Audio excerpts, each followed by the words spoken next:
Hey, today is National Pumpkin Day. Yes, National Pumpkin Day. Strangely enough, I would have thought National Pumpkin Day would have been a little bit closer to Halloween. I don't know, maybe, my thoughts. But I have to say, you better get your pumpkin soon if you're planning on carving ye old jack-o'-lantern. All right, it is Friday, TGIF gang, and the Daily Dope is in the air.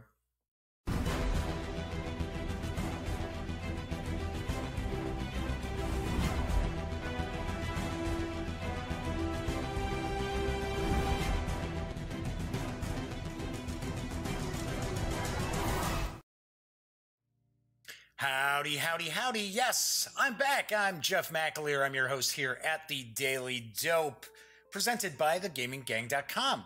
Welcome aboard. It is Friday, October 26th. So yes, weekends, we're on the cusp of the weekend. All right, I'm excited. Do want to point out today I am going to be reviewing Shifting Realms, which is from Soaring Rhino.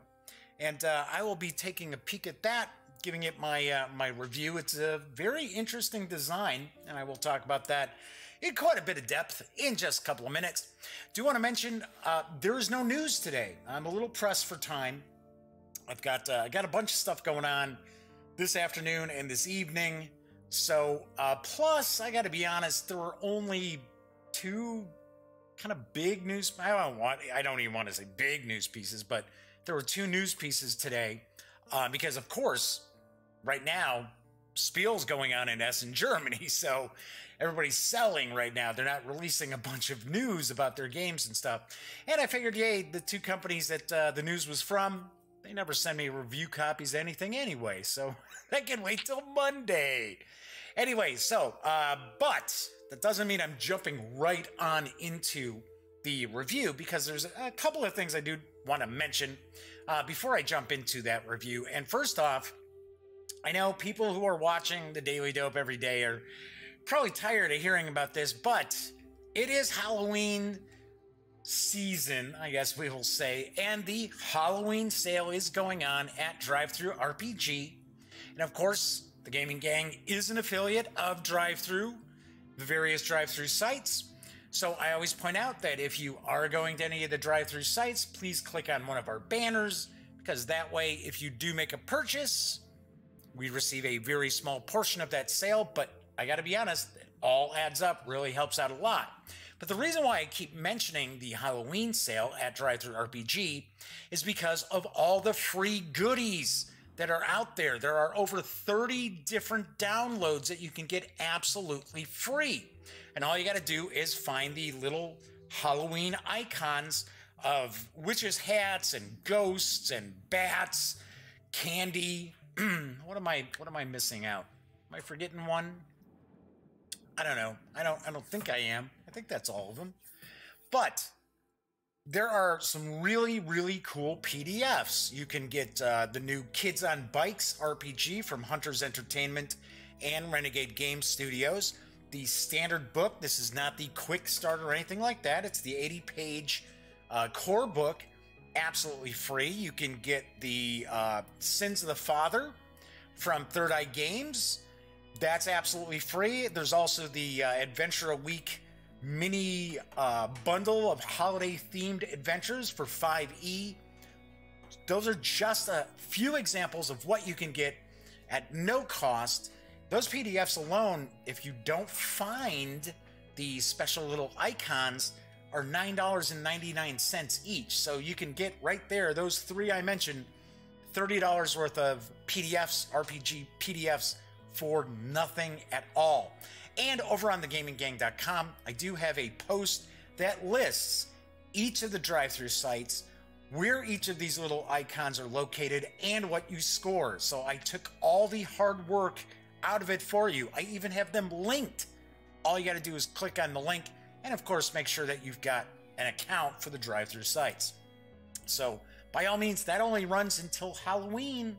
And of course, while you're at it, you can save at least 30% on thousands of PDFs. So did want to mention that. Also, next Saturday is going to be our annual Extra Life stream. That's right, we're doing a charity stream. We're going to do 12 hours again, and it will benefit the Miracle Network of Children's Hospitals. So my best friend Elliot Miller over at voiceofe.com and I and my nephew Cameron and some of his friends are all going to get together. We are going to stream tabletop gaming for 12 hours. I am breaking it up into 2-hour blocks. So that's pretty cool right there. We've got, so far we've got lined up, we got Starling Games. We're going to play Everdell, which I love. And Starling Games is actually going to provide a 3-pack of games. Because one of the things we're doing is these companies are actually going to provide giveaways for the largest donation during their 2-hour block. Pretty cool. Making it worth your while to stop by, watch the stream, and donate to a great cause. So Starling Games, because Everdell is pretty much sold out. I know they're selling it over at Essen, I should say at Spiel in Essen. But as far as anywhere else, it's pretty much gone. So we don't have a giveaway for that. But we do have a 3-pack of games from their imprint Happy Meeple. So a bunch of family games there. Avalon Hill, we are going to play, and this just arrived today. I know it hit stores today. My review copy just showed up of Axis and Allies and Zombies. I am actually going to unbox this on Monday. I'll talk about what's coming up on future shows a little bit later before I sign off. But this just arrived. It arrived about 10 minutes before I went live. There was my doorbell rang, and I was like, oh, what's going on there? Sure enough, cool. So we're actually going to be playing Axis and Allies and Zombies during the Extra Life stream, and Avalon Hill is providing a copy for us to give away to the largest donator. We've got GMT Games. We're going to be playing 1960, The Making of the President, where it's Kennedy and Nixon. Elliot and I are going to go head-to-head, and I think that's what we're going to finish up our stream with, the last 2 hours. And I am going to actually have a giveaway from GMT, one of their coin games, and this is actually coming from my collection, brand new. I have not heard back from GMT. Also hoping to do some Gamelin games, do some Tiny Epic. So we're looking at Tiny Epic Zombie as well as Tiny Epic Galaxies and Stronghold Games. Looking at probably playing Terraforming Mars. Might even include the newest expansion to that as well. So that's what's lined up so far. I have not heard from Michael Coe or Stephen Bonacore just yet, so I'm not sure if they're on board, if they want to do giveaways and that. But we are going to have some cool giveaways for people who make donations. So pretty sweet. That is next Saturday, November 3rd.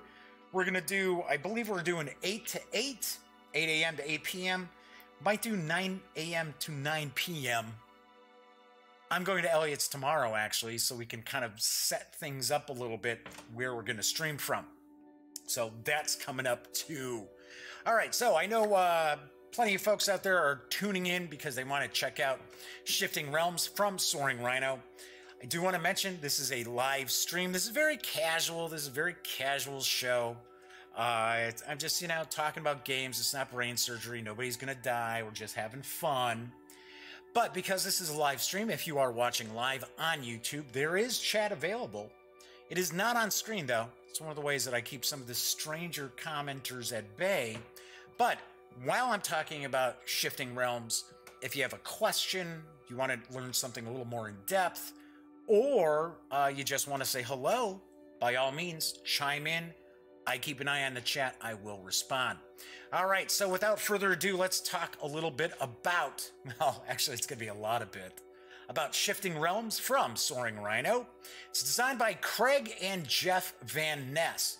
Now, if you are a longtime gamer, not necessarily as long time as I have been, right? Yeah, decades, which is fun, which is cool. That's why I always laugh when I see stuff that's like, people are like, oh my gosh, that's so new. And it's like, no, I remember something like that from like 87. Anyway, if you have been playing games for a while, then Craig Van Ness's name might ring a bell because he was actually lead developer for HeroScape. That's right. I know, and there are a lot of people out there who are still upset that HeroScape got axed.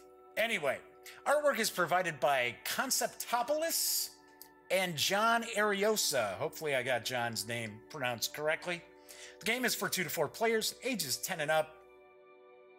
Yeah, okay. Depends on how into games your 10-year-old is. I would think maybe 12 is probably my guess. The game does play in about an hour. It's available right now, and it does carry an MSRP of $75. So let's swing on over to the other camera because I've got things set up.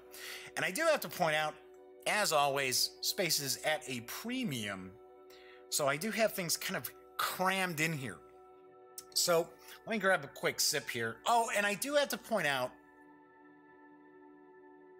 somebody had emailed me at the mailbag asking if my Game of Thrones mug is the only cup I own, because it's like I drink out of this like every day during the show. No, it is not the only cup I own. So I decided what I was going to do is I was going to bust out my Hot Box Pizza cup from Gen Con. We actually go to Hot Box Pizza whenever we're at Gen Con. We go there for lunch quite a bit. And I should point out, you know, here I go, off on a little tangent again. I should point out that if you go to Gen Con, you already know on Georgia Street they kind of block things off during the convention, right? So Hotbox sets up a tent and they sell pizza there. But if you go down the street like 3 blocks, that's where Hotbox is located. You can get their lunch special. It's like from like 11 till 2. And it's like $5. You get a couple of slices of pizza, or pizza and a salad, or pizza and breadsticks, or salad and breadsticks. It's a really good deal. We have lunch there all the time. I usually have a salad and breadsticks. And the breadsticks, they give you tons. But you get a way better deal if you just walk down a few blocks as opposed to just going to the tent right outside the convention center. It's funny how over the years, the gang and I have found all these different places at the different cons we go to that we always go for like lunch or dinner. That's why it's so upsetting that at Origins, Betty's closed down over in Columbus, Ohio, because Ellie and I used to go there every night for dinner. Anyway, let's talk about the game, right? So the premise of Shifting Realms is that each of the players, and it is for 2 to 4 players, I mentioned, each of the players are part of this group known as the Keepers. And the Keepers have basically been around to keep balance and order throughout all of time and space, right? So it's kind of like, what are these guys? Gallifreyans? What is it? The Time Lords? What's up with that? So that's basically what their mission is. But over the centuries or eons or whatever we want to call it, there has been some infighting and backbiting within the Keepers. So now the Keepers are actually made up of 4 different factions that are competing with each other. So while they've been busy screwing around with each other, some of these realms that they're supposed to oversee have kind of fallen into chaos. So the premise of the game is each of the players represents a faction of the Keepers, or a keeper from a faction. And what everybody's looking to do is kind of return order to the various different realms. Now, Shifting Realms does come with 5 different realms. And they are these big tiles just like so. And to start the game off, what you're going to do is you're going to take the 5 tiles, you're going to randomly select 3 of these realms. So the realms that I actually have going on right now are, I've got the elves, I've got the orcs, and I've got the dwarves. Now there are also priests and there are pirates. One of the interesting aspects of Shifting Realms is each of these realms has a different victory kind of condition, a timing mechanism that is going to pretty much activate the end game. So, which is something I thought was pretty cool, pretty interesting. So what's going on with the dwarves? So the dwarves are being menaced by a giant dragon. And this miniature, if I remember correctly, when I talked to Craig Van Ness at Origins, he mentioned that Julie Guthrie did the sculpt for this dragon. And if you are into miniatures and you happen to be a big fan of Reaper miniatures, Julie does a lot of fantastic work for Reaper. Honestly, you know what? I think she also does some sculpting for Bombshell miniatures. Not positive, but I know she does Reaper. So we got this big dragon here. So he's terrorizing these dwarves. So the premise for this realm is that eventually the dragon gets driven off. Then over here we've got the orcs, and the orcs aren't necessarily bad. The orcs are actually being they're being ruled over by this troll king, this tyrant troll king. So what the orcs are trying to do is they're trying to overthrow the troll king. And that is the victory condition for this realm. Then we got the elves over here. You know what? I'm going to move the game box out of the way. We've got the elves over here. And the elves, all they want to do is they just want to live in peace, right? They don't want anybody bothering them. They're not trying to bother anybody else. They just want to mess around with their magic, trade with different realms, things like that.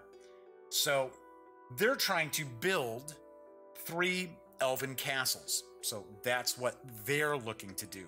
So these are the 3 realms that we've got. Now, to begin the game, the players are going to have gold. There are 4 resources, I should say, in the game. We've got wood, we've got gold, we've got stone, and we have magic. So every player is going to begin with 5 pieces of gold. This is the gold here, and I'm going to zoom in just a sec to give you a better look. So each of the players, what they're going to do is they're going to use their gold and they're going to bid on their turn order in the game. So you're going to secretly bid gold. So in a 4-player game, you've got 4 spots. Now, depending on where you go in the turn order, you may start off with some extra goodies. So the first player doesn't get anything. Second player gets to collect an extra gold. Third player gets to collect 2 gold. And the 4th player gets to collect 1 gold and 1 resource of their choice. So they could choose to get another gold piece, or they could simply go with some magic, some wood, some stone, what have you. So that's the first thing you're going to do. Now, on the back of the turn order cards is your handy dandy player aid. It's going to tell you exactly what you can do during your turn each and every turn. Very cool. I like that. Where it's, it's not just, oh, well, we got these turn order cards, we're done with them, toss them. No, everybody gets to hang on to that because that is going to show what they can do in each turn. So we've also got story cards and task cards for each of the realms. Some of the realms, their actual trigger condition has to do with their story cards. So for an example, right here, the dwarves, their victory condition, their activation, right, for the end game is actually based in the story cards, because in the story cards, you're going to actually have cards that are going to move the dragon around the different realms. So the priests are like that as well. The priests, basically, their trigger is when there are no more story cards for them. So that's their trigger. Here, the trigger for the orcs is going to be these Troll King tokens. There are 6 of them, and the players have to defeat these tokens by using soldiers, which I'll show you the soldiers in just a moment. Once all 6 of these tokens have been claimed by the players, that triggers the end game for this realm. Then over here for the elves, simply enough, they have to build 3 elven castles. So once they have 3 elven castles built, that triggers this end game as well. So interestingly enough, the gameplay is about an hour. That's what it says on the box, and it is pretty true. Once you know how to play the game, and it's not difficult to learn how to play the game. There are tons and tons, well, I shouldn't say tons. there are various different mechanics to this game, and it's funny because looking at them, you're sort of like, this shouldn't work with all these different mechanics tossed in. You know, because you've got area control, you got resource management, you're building different structures, you've got the card manipulation with some of the events that take place. All these different things you would think, this is just going to be some weird mishmash, but it actually works. All right, so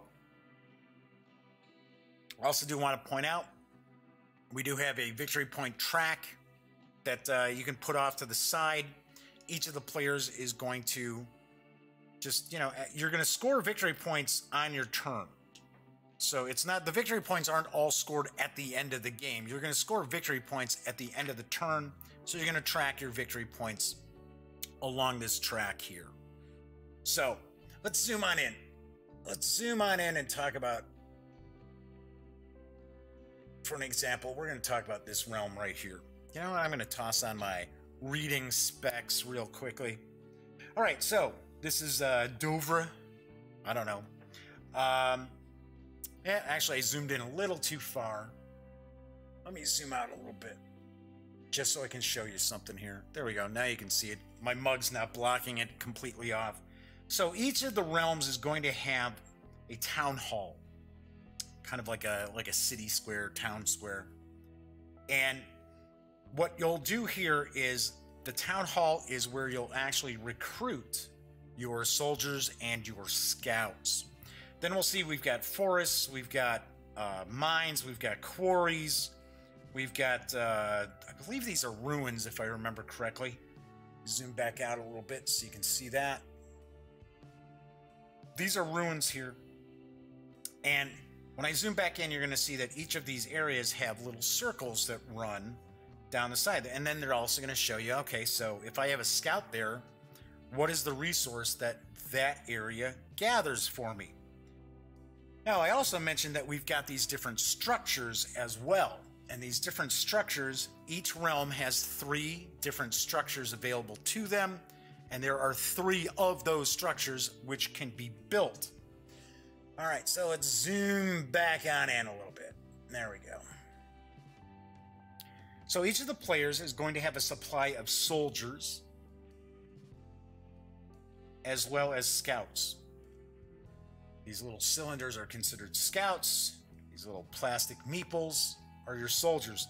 I thought it's kind of cool that each of the colors has a different meeple.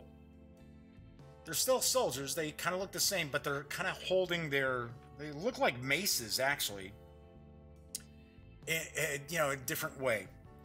So we've got the different colors for the different players, for the different factions, I guess we'll say. We also have a nice tray, little insert tray to hold everything. Let me grab a few scouts because I'm going to kind of show you how combat works. So this is your supply. You're going to start off, this is where you're going to recruit from on whenever you decide to do that as one of your actions during your turn. Now, when you do recruit, you're going to actually place your soldiers and your scouts on your town hall. That's where they're going to come in, is on your town hall. You can only recruit as many units as you have in your supply. So now, one thing I do want to point out with the resources here, the resources themselves, there's an unlimited supply. Even though there's only so many in the box, there is an unlimited supply. And if you happen to run out of a particular resource token, then you're simply going to track it on a piece of paper. So as I mentioned, we've got the wood, we've got gold, we've got magic, and we've got stone. The cubes represent 1, and the discs represent 5 of each of those resources. Then we've got the various different buildings, structures that we can build. So for an example, the orcs can build a lumber mill, a warrior fortress, or an orc outpost. To give you an example of the different tiles here, so we've got the orc lumber mill. So it's going to show us what do we need to build this orc lumber mill. Okay, so you're going to need 1 gold. You're going to need 3 stone. This shows you, oh, okay, so that's what realm this belongs to. Now, if you ever have a problem trying to figure out what the realms are, when you pull these tiles, let me grab one of these tiles again. I just put the box bottom on top of this. Oops. So, for an example here, this is the town hall. Now, the town hall are located in different squares on each of these tiles. But if you look, you're going to have like a flag or you're going to have a banner, and that is going to show you the icon for that realm. So that's how you know, oh, okay. So now I know which structures I need to put out. I know what task cards to put out, and I know what story cards I need to take out and place with the game here. So anyway, so we've got the structures. So taking a look at the orc lumber mill once again, so we see what faction it is. We see if we build it, we're going to immediately score 2 victory points. And this says, hey, you need to place this in a forest. Obviously enough, because it's a lumber mill. You're not going to place it like in the grasslands. So of course, when it gets built, it's going to have to go in a spot like this, in a square like so. Once it's been built, you're going to flip it over. You're going to place it on that area. So you'll notice it's replacing this forest, where these 3 circles here mean that if you have a scout here, you could actually take one of these resources, right? So if I had 1 scout there at the end of my turn, I'm going to get a resource. Well, once I build this orc lumber mill, what you do is you're going to take one of your scouts from your supply, because this is no longer a scout. This is just an indication of who owns this. Who owns this structure. So this is showing the blue player owns this lumber mill.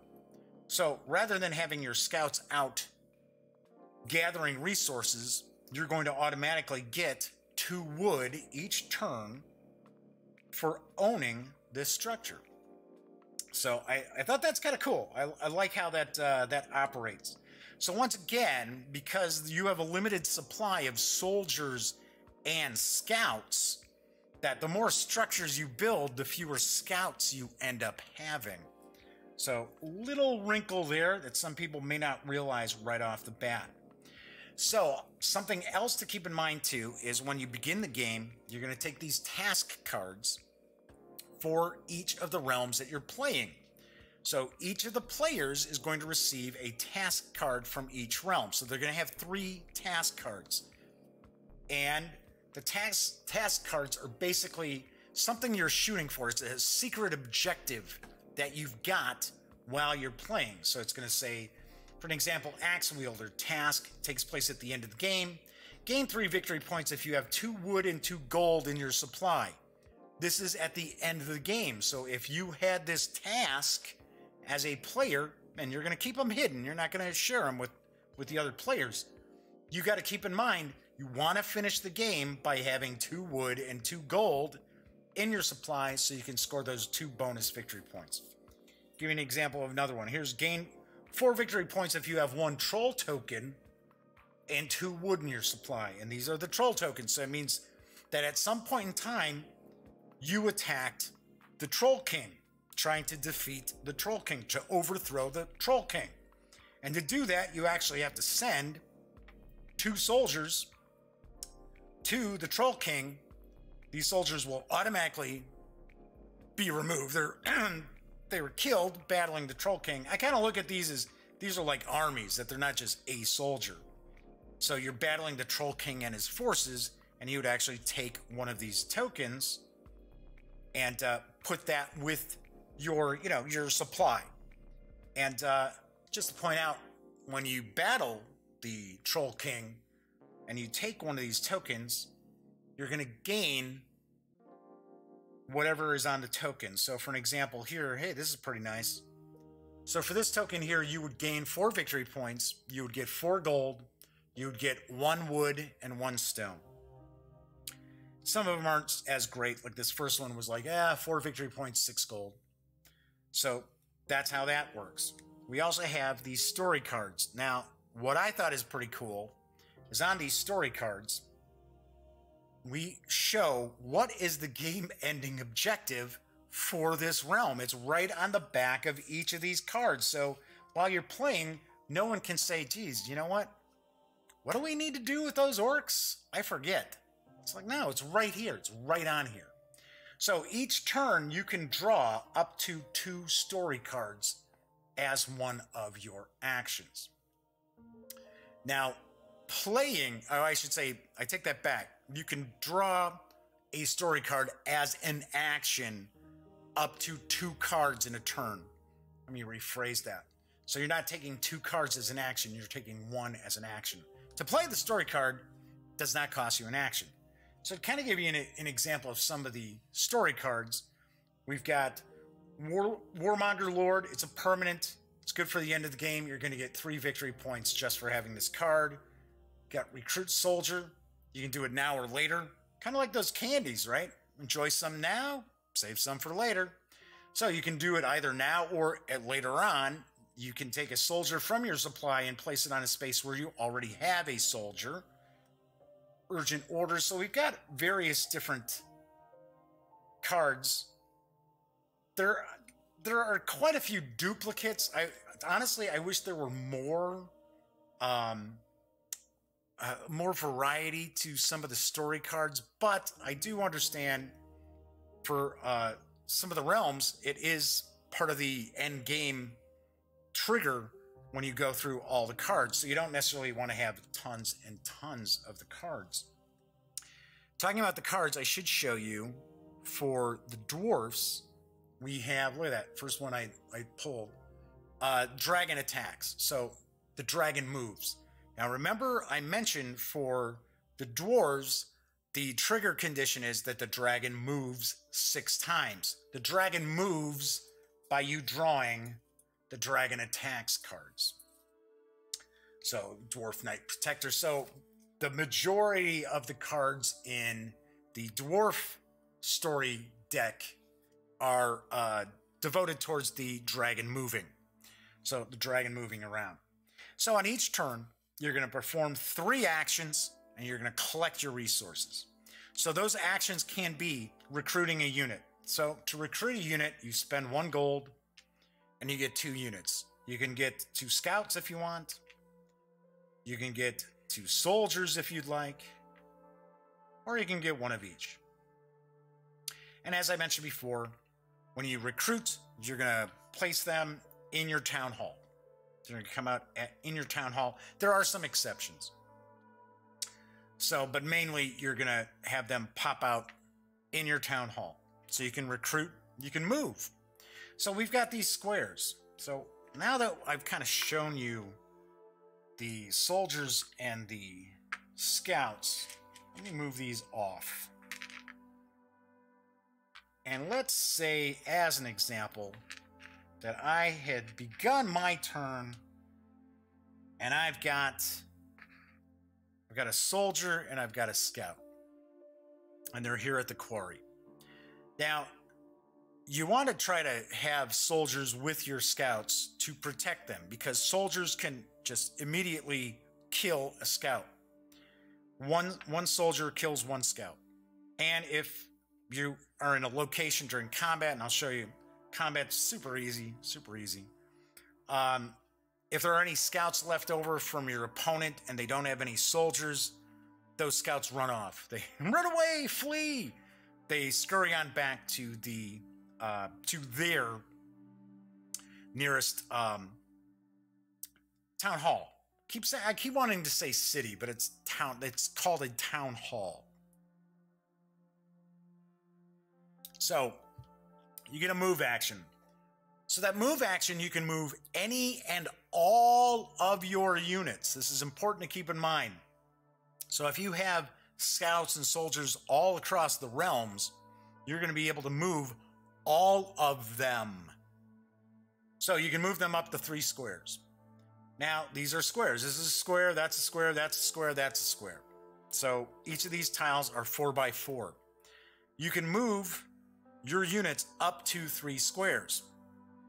You can never do anything diagonally. So as far as you're concerned, diagonal does not exist in this world, right? In this universe, there is no such thing as diagonal. So you could say, all right, so I'm going to move my soldier. That's 1, that's 2, that's 3. Now you can move through areas that your opponent is in. You're not forced to have to fight in this game. That's one of the things that a lot of people who don't like a lot of confrontation in their games will probably appreciate is you are never forced to have to attack other players. You can play without having any kind of combat with other players. Me personally, I kind of like it. I kind of get a kick out of it. The combat is super, super easy. All right, so far we've got, you can recruit units, you can move units, then you can build structures. If you have the required resources available to you. So for an example, for the warrior fortress for the orcs, it's 5 wood, 3 gold, 4 stone. If you've got those and you can place this in a grassland area, you can build that structure. Now, when you're building structures, here's the key to building structures. And this might throw people off because the rule as written in the book may not necessarily be as crystal clear as folks would have liked. So in order to build a structure, first of all, it has to be a structure in that realm, right? So I can't build an elven castle in the orc realm. So that's important to keep in mind. You can't cross realms with the different structures. You have to have a unit in that square or adjacent to that square. So for an example, if I paid my resources, I could build the warrior fortress there because I have units that are adjacent to it.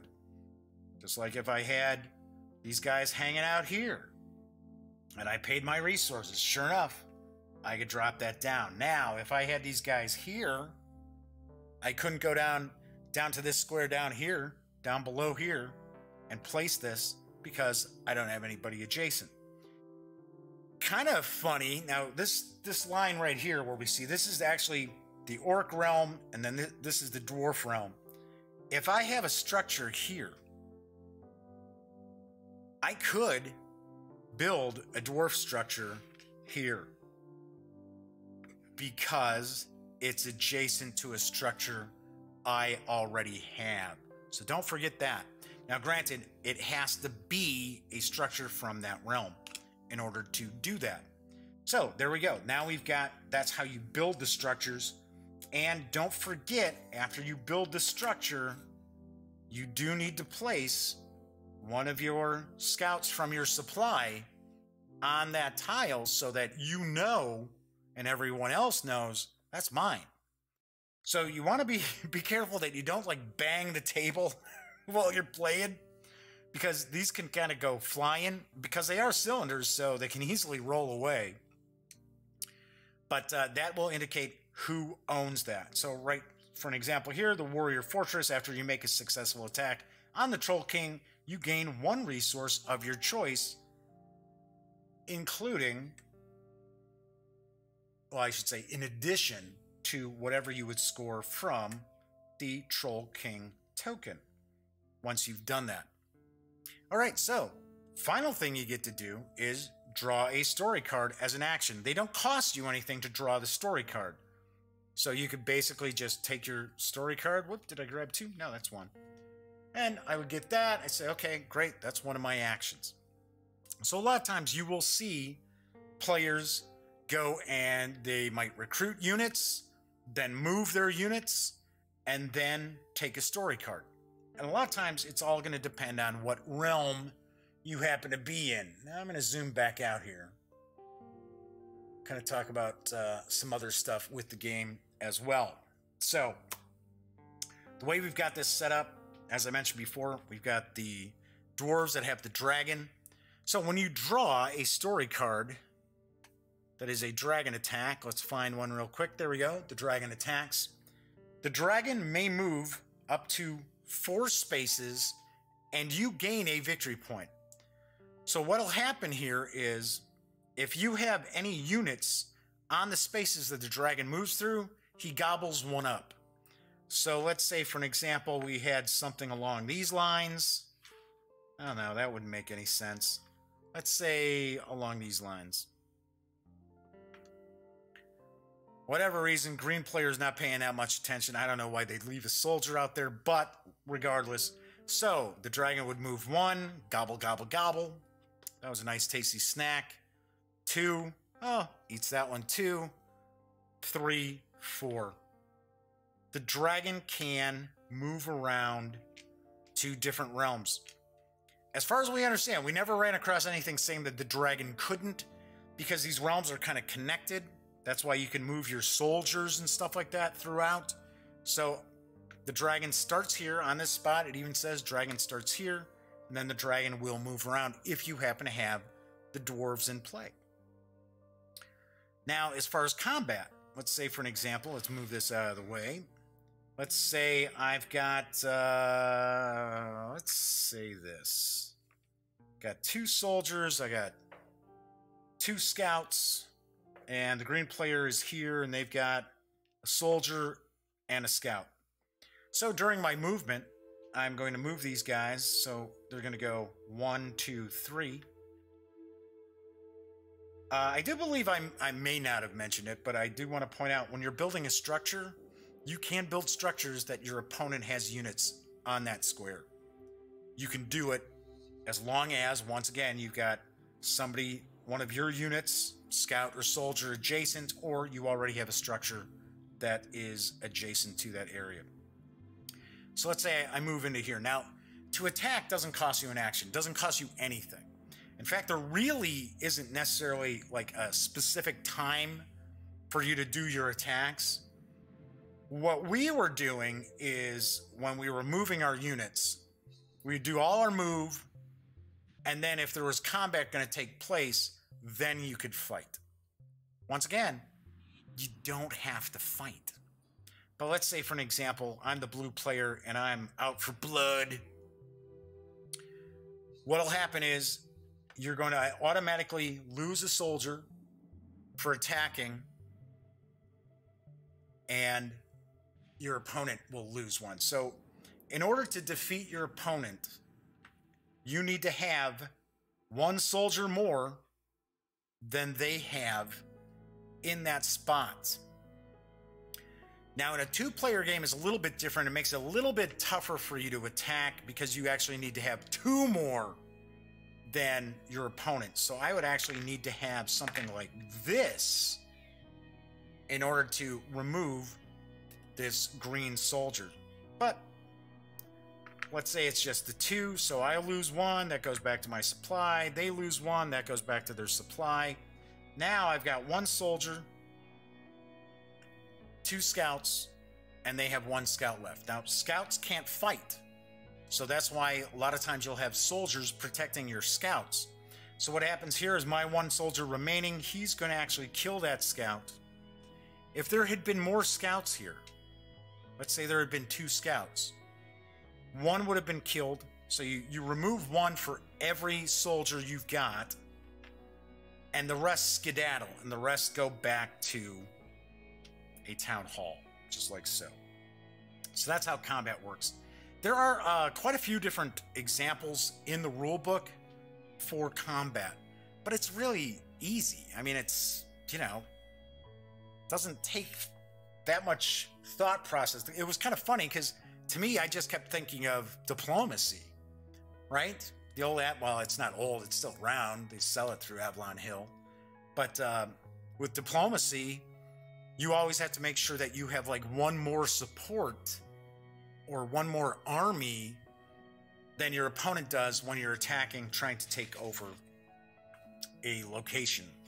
So just kind of show you the rules. Rules are pretty straightforward. Plenty of illustrations. Like I said, there were a couple of spots that could be open to interpretation, but there are FAQs online that you can check out. So pretty easy. What, 8 pages grand total to get you into. It took us one read through and we knew what we were doing. All right, so that is effectively what you're going to be doing in each of your turns. You're going to take 3 actions, so you can either recruit, move, build a structure, or take a card.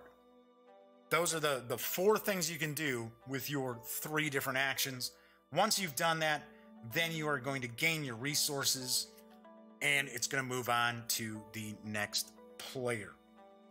As I mentioned, when you've got the orcs in play, you need to attack the Troll King with 2 soldiers to be able to remove these tokens. When you've got the dwarfs in play, you need to move the dragon 6 times. When you got the elves in play, you need to build 3 elven castles, which are worth 13 victory points when you do it. Of course, they're pretty pricey to build. With the pirate faction, these guys right here, this tile right here, you need to go on pirate raids and gain buried treasure.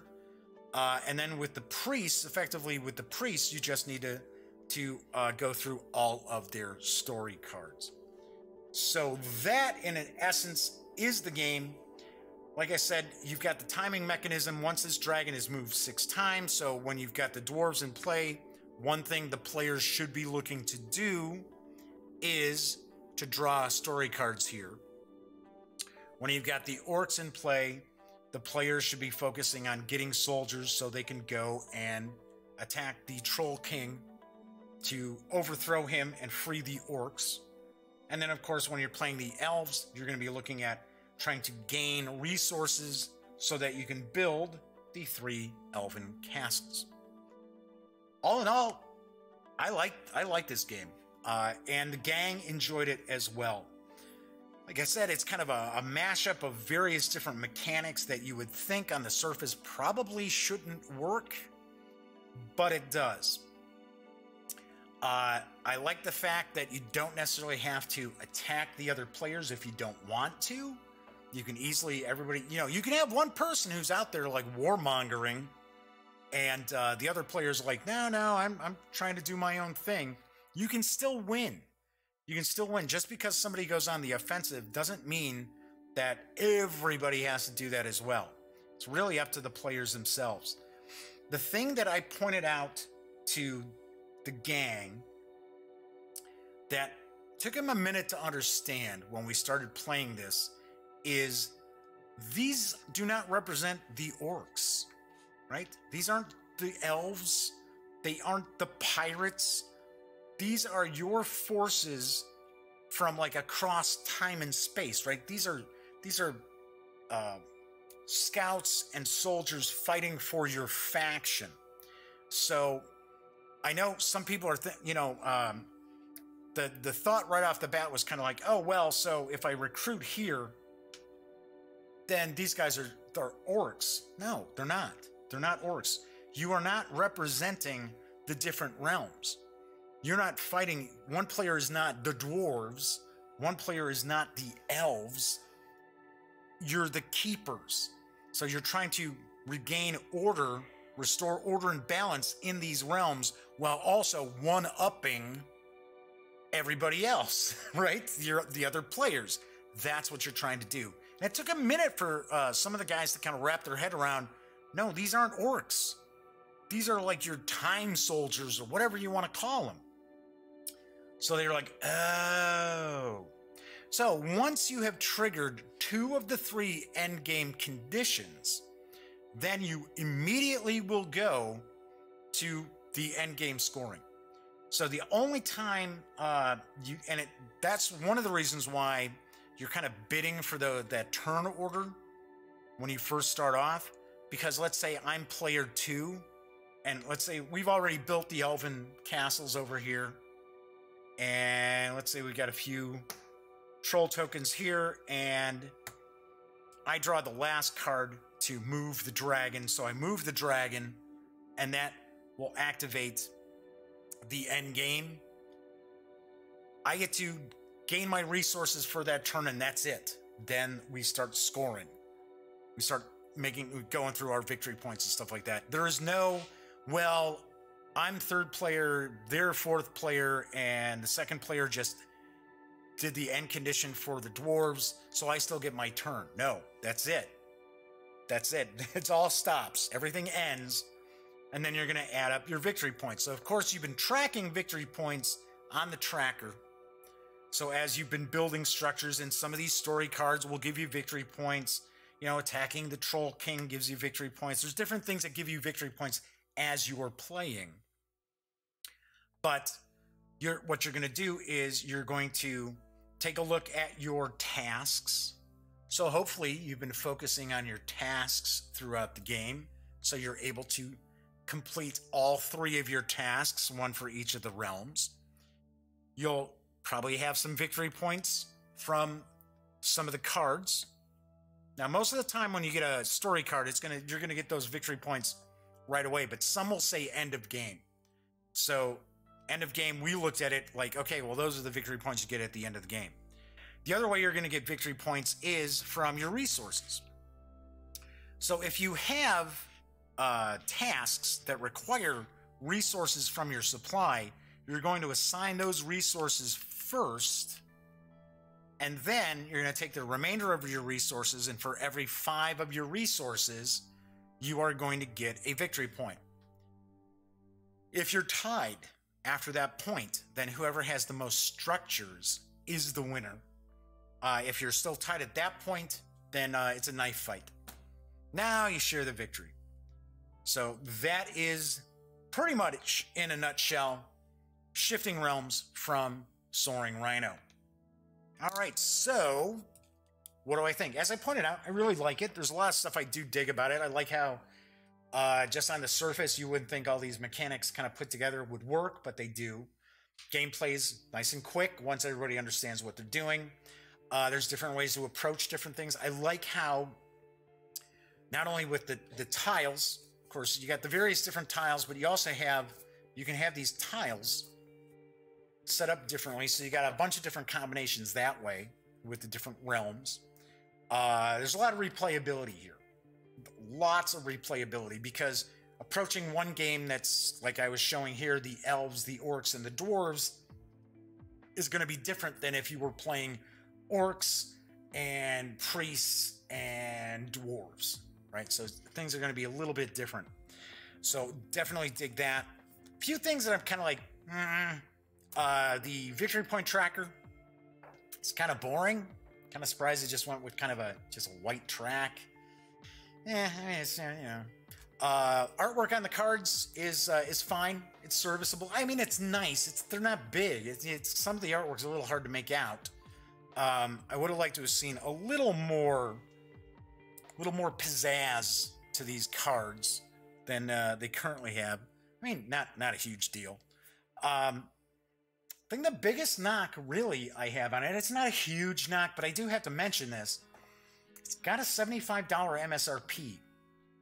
And, you know, it's one thing for a big company, like, let's say like Fantasy Flight Games, to charge $75 for a game, and they're throwing in a bunch of miniatures and stuff like that, or they've got like tons and tons of stuff in the game. That's one thing. A small company just starting out, and Soaring Rhino has a few games. They're all in the pipeline right now. I believe the only one that's actually out right now is Shifting Realms. $75 is a little high, in my opinion, MSRP-wise. Now, keep in mind, that's MSRP, $75. Good news on that, though, is I have seen it online through various online retailers for as low as just under $55. Now, I think that is a much better price for this game. Another cool thing I should point out is there are expansions. I know there's at least one expansion that's in the works, that I will be looking forward to checking out. It'll have new realms, so of course that means new endgame conditions, new story cards, new tasks, things like that. I'd like to see that. Pretty cool. Theme-wise, thematically, it's not overflowing with theme. Okay, so we're battling on the orc realm. Are we trying to do things in the orc realm, or we're trying to do things in the priest realm? I mean, it's not like shockingly standing out, right? It's not like it's radically different to be building structures on the priest realm than it is the pirate realm. So the theme doesn't like bleed through, right? It's not like dripping in theme. That said, it's still cool. Still a very good game. So all in all, on a scale of 1 to 10, I give Shifting Realms, believe it or not, I give Shifting Realms a 9.1. It is that good. My critiques are very, very minor. Like I said, I think my main critique is I think the MSRP is a bit high. But then again, if you go to an online retailer, and I know people out there give me grief for mentioning online retailers, but if $20 is the difference between you playing the game or not getting the game, buying the game or not buying the game, I think everybody wants you to buy the game, regardless of who makes it, right? So, yep, 9.1 out of 10. All right, so do want to point out what's coming up next week on the Daily Dope. So on Monday, as I had already referred to or mentioned earlier, I am going to unbox Axis and Allies and Zombies, which just hit stores today. On Tuesday's show, I am going to take a look at, we're going to do an unboxing. We've had a lot of reviews lately, so I'm doing some unboxings. Block by Block, this is the second edition. I did a video for the Kickstarter. Now it is finally out in retail, so I've already reviewed it in that. We're just going to take a peek to see what it looks like as far as the retail edition, because if you recall, it was kind of a prototype that I had. A lot of stuff was finished, but some stuff wasn't. So I want to see what that's going to look like. Wednesday show, I'm going to do some GMT stuff. I don't know exactly what yet, because I've got quite a few expansions for some of the coin series that just showed up. Plus, I do want to go through and make sure that I've got the various coin games that have just been re-released, that I do have unboxing videos and reviews and stuff.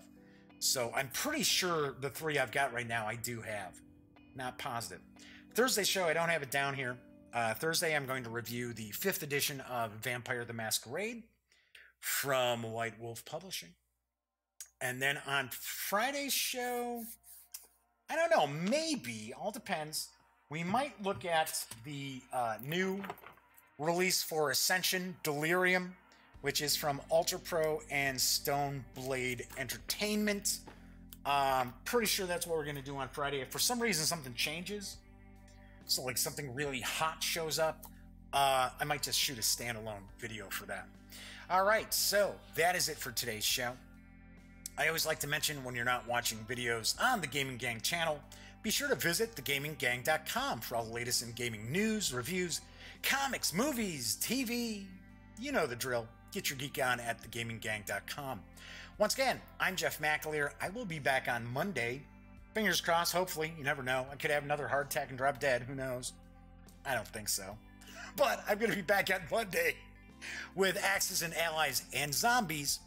So until then, have a great weekend. Have a lot of fun this weekend. I'm going to do some gaming this weekend, so I'm looking forward to that. Have a very safe weekend as well. And as always, thank you very much for watching.